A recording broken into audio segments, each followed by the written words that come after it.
ഇന്നത്തെ മന്ത്രിസഭാ യോഗത്തിൽ സുപ്രധാനമായ ഒരു തീരുമാനമെടുത്തു.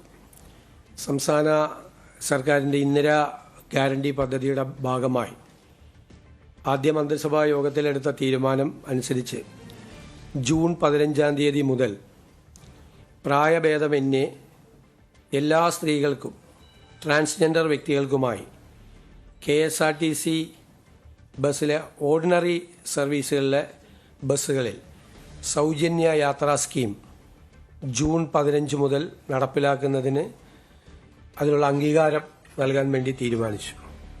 ഇന്ദിരാ ഗ്യാരണ്ടിയിലുള്ള ഈ പദ്ധതി പ്രിയദർശിനി എന്ന പേരിലായിരിക്കും അറിയപ്പെടുന്നത്.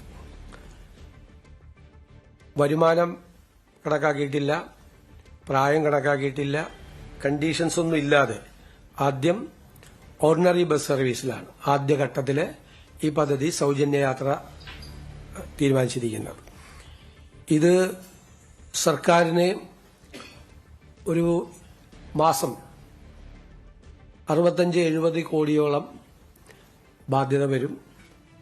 800 കോടി രൂപയിലധികം ഒരു വർഷത്തിൽ KSRTCക്ക് അതിൻ്റെ വരുമാനക്കുറവ് വരും. ആ പണം സർക്കാർ KSRTCക്ക് നൽകും. ഇപ്പോൾ KSRTCക്ക് 1500 കോടി എല്ലാ വർഷവും കൊടുക്കുന്നുണ്ട്. ശമ്പളവും പെൻഷനും ഉൾപ്പെടെയുള്ള കാര്യങ്ങൾക്ക് ഒരു മാസം 125 കോടി വെച്ചാണ് കൊടുക്കുന്നത്. അങ്ങനെ ഒരു വർഷം 1500 കൊടുക്കുന്നതിന്റെ കൂടെ ഇതിനാവശ്യമായ തുക ഏകദേശം 750-800 കോടിക്കും ഇടയിൽ ഇതിന്റെ തുക വരും. അല്ല, ഞാൻ പറഞ്ഞിട്ട് പ്രതിമാസം 65-70 കോടിയോളം വരും ഇതിന്റെ ചെലവായിട്ട് കണക്കാക്കിയിരിക്കുന്നത്. അതാണ് 750-800 കോടിയോളം രൂപ പ്രതിവർഷം വരും. അപ്പം നിലവിൽ കൊടുത്തുകൊണ്ടിരിക്കുന്ന 1500 കോടി രൂപയ്ക്ക് പുറമെ ഈ പണം കൂടി സർക്കാർ KSRTCക്ക് നൽകും. KSRTC വരുന്ന 6 മാസത്തിനുള്ളിൽ അവരുടെ വരുമാനം വർദ്ധിപ്പിക്കുന്നതിന് വേണ്ടിയിട്ടുള്ള വിവിധ മാർഗങ്ങൾ ആരായണം എന്ന് അഭ്യർത്ഥിച്ചിട്ടുണ്ട്. ആ സർക്കാരിന്റെ അഭ്യർത്ഥന അവർ സ്വീകരിച്ചിട്ടുണ്ട്. 6 മാസത്തിനുള്ളിൽ KSRTCയുടെ വരുമാനം കൂടി കുറച്ചുകൂടി വർദ്ധിപ്പിച്ച് ഇതിന്റെ മറ്റൊരു ഘട്ടത്തിലേക്ക് കൂടി കടക്കാൻ പറ്റും എന്നാണ് സർക്കാർ കരുതുന്നത്.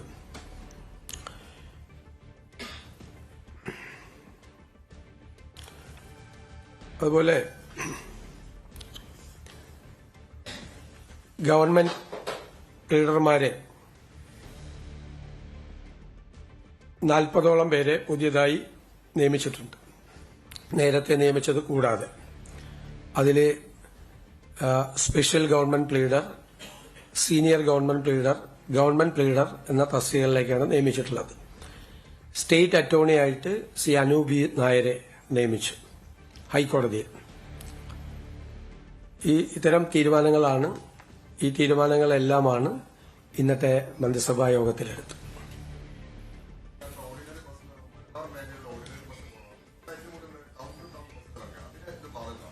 അല്ല, ഇത് ആദ്യഘട്ടത്തിലാണ് നമ്മളിത് നടപ്പാക്കുന്നത്.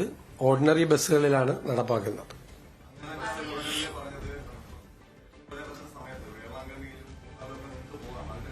ഇല്ലല്ല, ഞാൻ പറഞ്ഞല്ലോ, കൃത്യമായിട്ട് പറഞ്ഞല്ലോ, ഇത് ആദ്യഘട്ടത്തിൽ ഇതാണ് നടപ്പാക്കുന്നത്.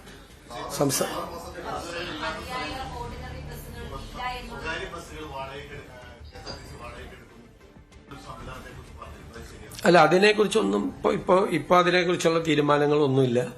KSRTC ഒരു സ്വതന്ത്രമായി വരുമാനമുണ്ടാക്കാൻ കഴിയുന്ന തലത്തിലേക്ക് KSRTCയെ ഉയർത്തുന്നതിന് വേണ്ടിയിട്ടുള്ള നടപടികൾ ഗവൺമെന്റ് സ്വീകരിക്കും. കൂടുതൽ വാഹനങ്ങൾ വാങ്ങി, കൂടുതൽ ഷെഡ്യൂളുകൾ നടപ്പിലാക്കി, കൂടുതൽ പരസ്യങ്ങൾ നൽകി വരുമാനം വർദ്ധിപ്പിക്കുന്നതിനുള്ള നടപടികളുണ്ടാകും.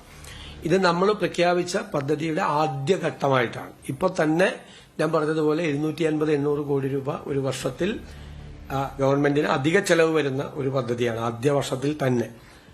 അത് KSRTCയുടെ നില കുറച്ചുകൂടി മെച്ചപ്പെടുത്തിയിട്ട് രണ്ടാം ഘട്ടത്തിനെ കുറിച്ച് നമ്മൾ ആലോചിക്കും.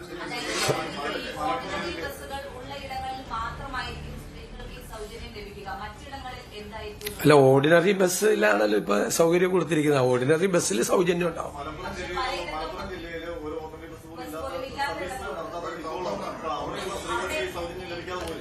അല്ല അവിടുത്തെ സർവീസുകളിലെ 28% ഉള്ളൂ KSRTC